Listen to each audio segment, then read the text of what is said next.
दर्शक हो नमस्कार, गुड मॉर्निंग. वेधकमध्ये स्वागत आहे. मी प्रशांत आराध्य. Ujani update 5 August 2026.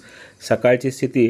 सोलापूर जिल्ह्याची वरदायीने असणारे उजनी धरण 99.78% भरलं आहे आणि या धरणामधून 1 लाख क्युसेकनं पाणी हे भीमा नदीच्या पात्रात सोडत आहे. रात्री हा विसर्ग 1,10,000 क्युसेक इतका करण्यात आला होता.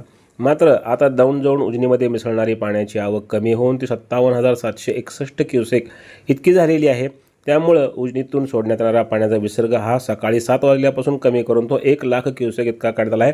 वीज निर्मितीसह 1,01,600 क्युसेकनं पाणी भीमा नदीच्या पात्रात सोडलं जाते. तर दुसरीकडं नीरा नदीवरील वीर धरण जे 97.11% भरले. या धरणातून अद्यापही 14,500 क्युसेकनं पाणी नीरा नदीच्या पात्रात सोडण्याची प्रक्रिया सुरू आहे.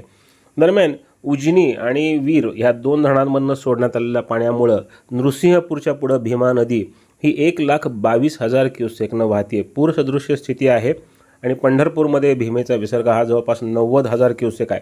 त्यामुळे आता हे पाणी जे नरसिंहपूरच्या इथलं पाणी आहे ते पुढं जेव्हा येईल तेव्हा पंढरपूरच्या सखल भागामध्ये पाणी जाऊ शकतं. उजनी धरणातला एकूण पाणीसाठा हा 117.11 TMCचा आहे. उपयुक्त पाणी हे 53.46 TMC इतकं आहे.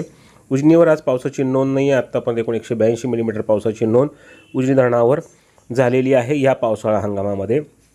धरणातून मुख्य कालव्यामध्ये 2450 क्युसेक, टनेल म्हणजेच भीमा सिंहगड कालव्यात 900, दहिगाव योजनेकरता 90, सिनामाडा योजनेमध्ये 280 क्युसेकनं पाणी सोडण्याची प्रक्रिया ही सुरू आहे.